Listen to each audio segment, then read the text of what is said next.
शिव की महिमा बम बम भोले। चैनल को सब्सक्राइब करो प्लीज, सब्सक्राइब बटन दबा दो। जय भोलेनाथ। रुद्राभिषेक से प्रसन्न होते हैं शिव जी, हर मनोकामना कर देंगे पूरी। भगवान शिव अपने भक्तों की पूजा से बहुत जल्दी ही प्रसन्न हो जाते हैं, लेकिन आप अपनी कुछ विशेष मनोकामनाओं की पूर्ति करना चाहते हैं तो शिव का रुद्राभिषेक करना सबसे शुभ उपाय हो सकता है। महादेव को प्रसन्न करने का रामबाण उपाय है रुद्राभिषेक। ज्योतिष के जानकारों की माने तो सही समय पर रुद्राभिषेक करके आप शिव से मनचाहा वरदान पा सकते हैं, क्योंकि शिव के रुद्र रूप को बहुत प्रिय है अभिषेक। तो आइए जानते हैं रुद्राभिषेक क्यों है इतना प्रभावी और महत्वपूर्ण। रुद्राभिषेक की महिमा। भोलेनाथ सबसे सरल उपासना से भी प्रसन्न होते हैं, लेकिन रुद्राभिषेक उन्हें सबसे ज्यादा प्रिय है। कहते हैं कि रुद्राभिषेक से शिव जी को प्रसन्न करके आप असंभव को भी संभव करने की शक्ति पा सकते हैं। तो आप भी सही समय पर रुद्राभिषेक करिए और शिव कृपा के भागी बनिए। रुद्र भगवान शिव का ही प्रचंड रूप है। शिव जी की कृपा से सारे ग्रह बाधाओं और सारी समस्याओं का नाश होता है। शिवलिंग पर मंत्रों के साथ विशेष चीजें अर्पित करना ही रुद्राभिषेक कहा जाता है। रुद्राभिषेक में शुक्ल यजुर्वेद के रुद्राष्टाध्यायी के मंत्रों का पाठ करते हैं। सावन में रुद्राभिषेक करना ज्यादा शुभ होता है। रुद्राभिषेक करने से मनोकामनाएं जल्दी पूरी होती हैं। रुद्राभिषेक कोई भी कष्ट या ग्रहों की पीड़ा दूर करने का सबसे उत्तम उपाय है। कौन से शिवलिंग पर करें रुद्राभिषेक? अलग अलग शिवलिंग और स्थानों पर रुद्राभिषेक करने का फल भी अलग होता है। आइए हम आपको बताते हैं कि कौन से शिवलिंग पर रुद्राभिषेक करना ज्यादा फलदायी होता है। मंदिर के शिवलिंग पर रुद्राभिषेक करना बहुत उत्तम होता है। इसके अलावा घर में स्थापित शिवलिंग पर भी अभिषेक कर सकते हैं। रुद्राभिषेक घर से ज्यादा मंदिर में, नदी तट पर और सबसे ज्यादा पर्वतों पर फलदायी होता है। शिवलिंग न हो तो अंगूठे को भी शिवलिंग मानकर उसका अभिषेक कर सकते हैं। अलग अलग वस्तुओं से अभिषेक करने का फल। रुद्राभिषेक में मनोकामना के अनुसार अलग अलग वस्तुओं का प्रयोग किया जाता है। ज्योतिष मनाते हैं कि जिस वस्तु से रुद्राभिषेक करते हैं उससे जुड़ी मनोकामना ही पूरी होती है। तो आइए जानते हैं कि कौन सी वस्तु से रुद्राभिषेक करने से पूरी होगी आपकी मनोकामना।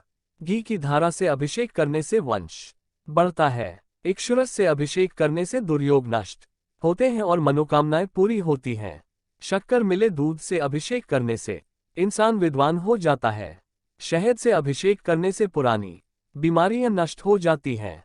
गाय के दूध से अभिषेक करने से आरोग्य मिलता है। शक्कर मिले जल से अभिषेक करने से संतान प्राप्ति सरल हो जाती है। भस्म से अभिषेक करने से इंसान को मुक्ति और मोक्ष की प्राप्ति होती है। कुछ विशेष परिस्थितियों में तेल से भी शिव जी का अभिषेक होता है। रुद्राभिषेक कब होता है सबसे उत्तम? कोई भी धार्मिक काम करने में समय और मुहूर्त का विशेष महत्व होता है। रुद्राभिषेक के लिए भी कुछ उत्तम योग बनते हैं। आइए जानते हैं कि कौन सा समय रुद्राभिषेक करने के लिए सबसे उत्तम होता है। रुद्राभिषेक के लिए शिव जी की उपस्थिति देखना बहुत जरूरी है। शिव जी का निवास देखे बिना कभी भी रुद्राभिषेक न करें, बुरा प्रभाव होता है। शिव जी का निवास तभी देखें जब मनोकामना पूर्ति के लिए अभिषेक करना हो। शिव जी का निवास कब मंगलकारी होता है? देवों के देव महादेव ब्रह्मांड में घूमते रहते हैं। महादेव कभी मां गौरी के साथ होते हैं तो कभी कभी कैलाश पर विराजते हैं। ज्योतिषाचार्यों की माने तो रुद्राभिषेक तभी करना चाहिए जब शिव जी का निवास मंगलकारी हो। हर महीने के शुक्ल पक्ष की द्वितीया और नवमी को शिव जी मां गौरी के साथ रहते हैं। हर महीने कृष्ण पक्ष की प्रतिपदा, अष्टमी और अमावस्या को भी शिव जी मां गौरी के साथ रहते हैं। कृष्ण पक्ष की चतुर्थी और एकादशी को महादेव कैलाश पर वास करते हैं। शुक्ल पक्ष की पंचमी और द्वादशी तिथि को भी महादेव कैलाश पर ही रहते हैं। कृष्ण पक्ष की पंचमी और द्वादशी को शिव जी नंदी पर सवार होकर पूरा विश्व भ्रमण करते हैं। शुक्ल पक्ष की षष्ठी और त्रयोदशी तिथि को भी शिव जी विश्व भ्रमण पर होते हैं। रुद्राभिषेक के लिए इन तिथियों में महादेव का निवास मंगलकारी होता है।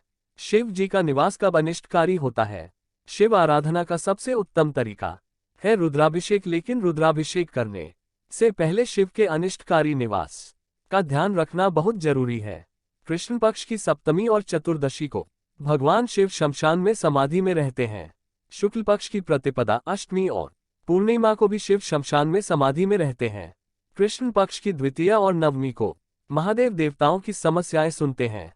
शुक्ल पक्ष की तृतीया और दशमी में भी महादेव देवताओं की समस्याएं सुनते हैं।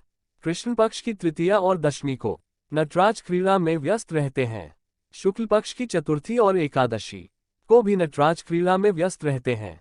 कृष्ण पक्ष की षष्ठी और त्रयोदशी को रुद्र भोजन करते हैं। शुक्ल पक्ष की सप्तमी और चतुर्दशी को भी रुद्र भोजन करते हैं। इन तिथियों में मनोकामना पूर्ति के लिए अभिषेक नहीं किया जा सकता है।